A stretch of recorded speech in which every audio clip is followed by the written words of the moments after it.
Joining me now is Michael Shank. He's the Director of Engagement of the Carnon Neutral Citites Alliance. He's also an adjunct professor of sustainable development at New York University. Michael, thanks for joining us. Now, thanks, Rick. Governments at COP28 are firing off a flurry of new promises for action. What has stood out to you as being the most promising?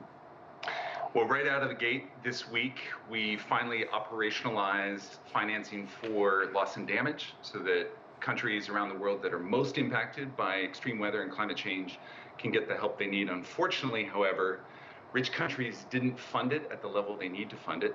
UAE, to its credit, and Germany, to its credit, put down 100 million, but the US, as an example, my country, only put down 17.5 million for loss and damage to help these countries recover. But the good news is that that loss and damage fund is finally operationalized. So that's good. We just need to fund it at the level which it needs to be, which by 2030, we're looking at damages of 600 billion.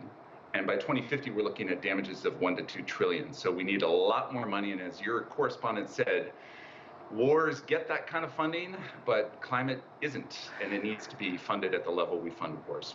So why aren't countries like the US putting more money in when they should?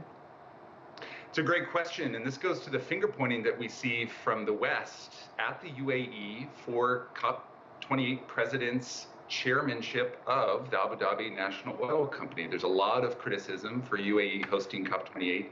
I have a problem with that criticism because the US is the world's biggest producer of oil. So until we get our renewable ducks in a row and phase out and completely get off fossil fuels, oil, coal, gas, etc. in the United States, we can't point fingers at anyone else, certainly not the UAE for hosting, because if we'd host in the US, you wouldn't see that kind of criticism from the West, though there is that duplicity. So calling out that finger point, I think, is really key. Now, among the expected pledges are side deals to triple renewable energy capacity and initiatives on methane and coal power, unlike official summit decisions, which must be passed by a consensus among the nearly 200 countries. These sort of side pledges seem to translate quite well into action. Can you just give us an idea about why some of these kind of more voluntary pledges can often, or how they compare to the more formal multilateral agreements? Formal multilateral agreements are always good. We need them. We need a fossil fuel non-proliferation treaty, which 100 cities have signed on to and announced at Dubai at COP28. So we do need a fossil fuel non-proliferation treaty, that multilateral agreement. But these voluntary agreements are good. And in San Francisco at APEC, we saw presidents of China and US come together to talk about tripling renewable energy. This goes back to the finger pointing. As long as we finger point at fossil fuel companies for supplying what there is demand for, honestly, who can blame them? Because as long as there's demand, there will be supply. So we really need to switch the demand to renewables. That's why these voluntary agreements are so good. Renewables, thankfully, are very, very cheap. And so the transition is within reach. We don't actually need to develop into nuclear because we do have the answers available to us. We do have the solutions in the renewable space.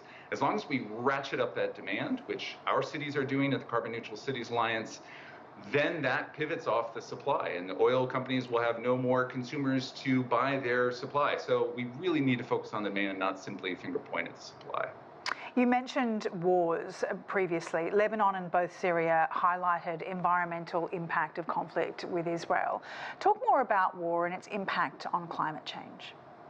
Not only is war devastating to the environment, but as we look all around the world, the Middle East is no exception here in terms of seeing the impacts of climate change, whether it's drought or heat waves. And so those droughts and heat waves and water scarcity and water insecurity causes more conflict. So unless we're willing to ratchet up the renewables, phase out fossils, we're going to see more of these conflicts, not only in the Middle East, but around the world, because the world is heating up. This year was the hottest year on record. Some of the months were the hottest in 120,000 years. And so we need to cut emissions by 50% by 2030 if we want to slow down these kinds of conflicts that we see from resource scarcity and environmental damage that comes from the heats and droughts that we're seeing with climate change. So these are absolutely interrelated. All right, we'll leave it there. Michael Shank, thank you so very much for your time. Thanks, Sally, for having me.